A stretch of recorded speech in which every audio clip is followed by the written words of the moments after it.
បងប្រុសឆេងយូខ្ញុំមកទីនេះយឺតបន្តិចហើយមិនយឺតពេលទេតាន់ពេល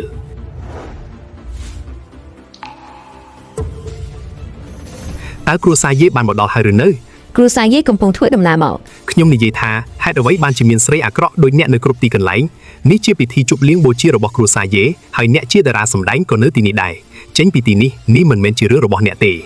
អ្នកគួរតែព្រួយបារម្ភអំពីគ្រួសារលូរបស់អ្នកប្រសិនបើអ្នកមានការយល់ដឹងអំពីខ្លួនឯងសូមលុតជង្គង់ចុះហើយសូមទោសច្បាយរបស់ខ្ញុំឥឡូវនេះប្រហែលជានោះនឹងជួយសង្គ្រោះគ្រួសារលូដែលនៅសល់របស់អ្នកពីការប្រហារជីវិតសូមទោសគាត់ផងបន្ទុកម្សិលមិញត្រូវបានដោះស្រាយហើយគ្រួសារលូរបស់ខ្ញុំបានឈរជើងយ៉ាងរឹងមាំនៅក្នុងចែងឆេងអស់រយៈពេលមួយសតវត្សមកហើយជាមួយនឹងទ្រព្យសម្បត្តិកើនឡើងឥតឈប់ឈរឪពុករបស់ខ្ញុំលូធានបាថែមទាំងត្រូវបានគ្រួសារយេនៅក្នុងរដ្ឋធានីកោតសរសើរហើយហ៊ាននឹងចូលកាន់តំណែងជាអភិបាលខេត្តហួហ្វូឈីវយៀននៅក្នុងខេត្តភាគនិរតីទាំង3ពួកគេទាំងអស់គ្នាត្រូវគោរពបងប្រុសទី3របស់គ្រួសារលូរបស់យើងតើអ្វីដែលធ្វើឲ្យអ្នកគិតថាអ្នកអាចធ្វើឲ្យខ្ញុំលុតជង្គង់បាននៅចុងរាជវង្សឈីងខ្ញុំគិតថាអ្នកគ្រាន់តែជាប្រធានក្រុមតូចមួយជាមនុស្សឈួតបន្តិចដែលពិតជាគិតថាអ្នកអាចធ្វើឲ្យប្រធានក្រុមលូលុតជង្គង់នៅចំពោះមុខអ្នកខ្ញុំគិតថាអ្នកជាអ្នកដែលគួរលុតជង្គង់ប៉ុន្តែអ្នកនិយាយត្រូវអ្នកមើលទៅស្រស់ស្អាតណាស់តើចំណុចនៃការដើរតាមមនុស្សអាក្រក់នេះជាអ្វីមកតាមខ្ញុំវិញបងនឹងឲ្យអូនស្គាល់ផ្លែចេកតែមួយរបស់បងញ៉ាំឲ្យពេញមាត់ទៅជនថោកទាបទទួលយកតែនេះអ្នកគិតថាអ្នកស័ក្តិសមនឹងប្រៀបធៀបជាមួយច្បាយរបស់ខ្ញុំស្រីខ្វក់អ្នកហ៊ានវាយខ្ញុំម្ដងទៀតទេតើអ្នកចេតនាប្រឆាំងនឹងគ្រួសារលូទេថ្ងៃនេះខ្ញុំនឹងវាយប្រហារគ្រួសារលូរបស់អ្នកសូមឲ្យគ្រួសារយាយនាំលូធានបានមកជួបខ្ញុំប្រសិនបើអ្នកយឺតសូម្បីតែ1នាទីខ្ញុំនឹងចាំយកសាកសពកូនប្រុសរបស់គាត់ទៅ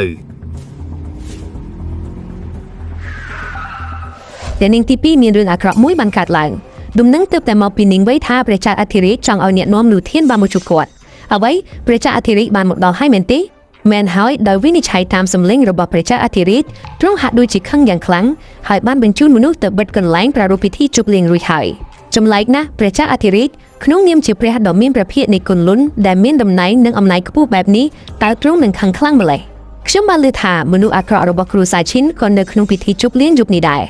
តើវាអាចទៅរួចទេដែលគេបានធ្វើឲ្យព្រះចៅអធិរាជអាក់អន់ចិត្តអូទេត្រូវតែមានអ្វីមួយកើតឡើងចំពោះឈីមូនៅក្នុងពិធីជប់លៀងទេខ្ញុំត្រូវទៅពិនិត្យមើលគាត់អ្នកនាងទី2ហេតុអ្វីបានជាអ្នកព្រួយបារម្ភអំពីមនុស្សអាក្រក់នោះតើវាអាចទៅរួចទេសូមអភ័យទោសអ្នកនាងទី2ខ្ញុំបានបំពេញលើដែនកំណត់របស់ខ្ញុំអ្នកមិនយល់ទេ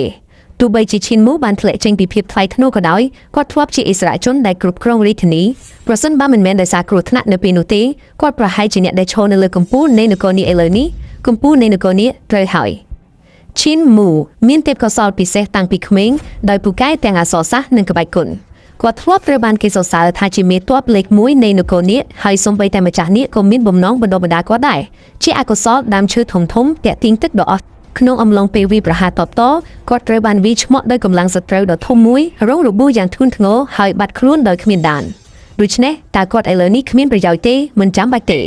ដូចពាក្យចាស់ពោលថាវិញ្ញាណមិនអាចត្រូវបានកំណត់នៅក្នុងស្រះទឹកបាត់ប្រសិនបើឈិនមូពិតជាបុគ្គលដែលមានទេពកោសល្យមែនគាត់ប្រកាសជានឹងងើបឡើងម្ដងទៀតហើយហោះឡើងដល់កម្ពស់ដ៏អស្ចារ្យប្រគល់បញ្ជារបស់ខ្ញុំមកឲ្យលូធានបារងចាំនៅច្រកចូលពិធីជប់លៀងបើមិនដូច្នោះទេគាត់ប្រហែលជាមើលងាយសត្រូវខ្ញុំមិនគិតថាគ្រួសារលូមានហេតុផលអ្វីដើម្បីរស់នៅទេឆ្កួត10នាទីបានកន្លងផុតទៅតើគ្រួសារយេនៅឯណាតើពួកគេអាចជាប់គាំងចរាចរណ៍ទេលោកគ្រូវ័យក្មេងលូហេតុអ្វីបានជាអ្នកឆ្លោះជាមួយសម្រាមនេះប្រហែលជាគាត់គ្រាន់តែរំលឹកឡើងវិញប្រហែលជាគិតថាតើមានអ្វីអាចបញ្ឆោតខ្ញុំបា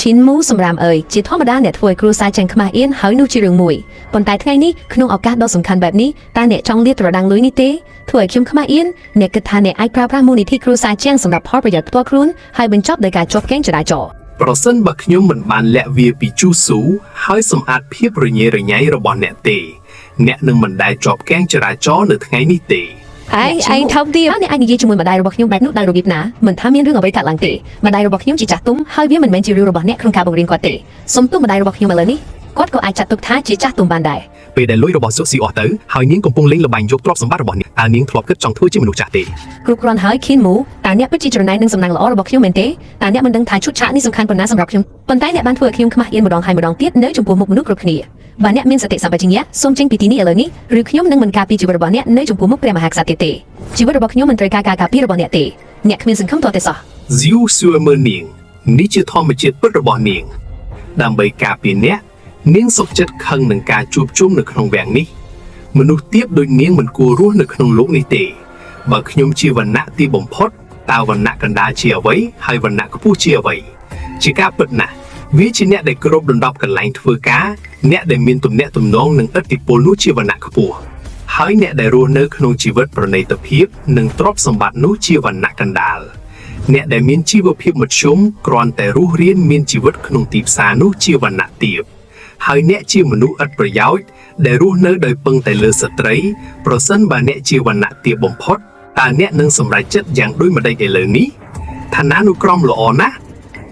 អ្នកចង់ដឹងថាតើខ្ញុំមានលក្ខណៈសម្បត្តិអ្វីខ្លះដើម្បីឈរនៅទីនេះ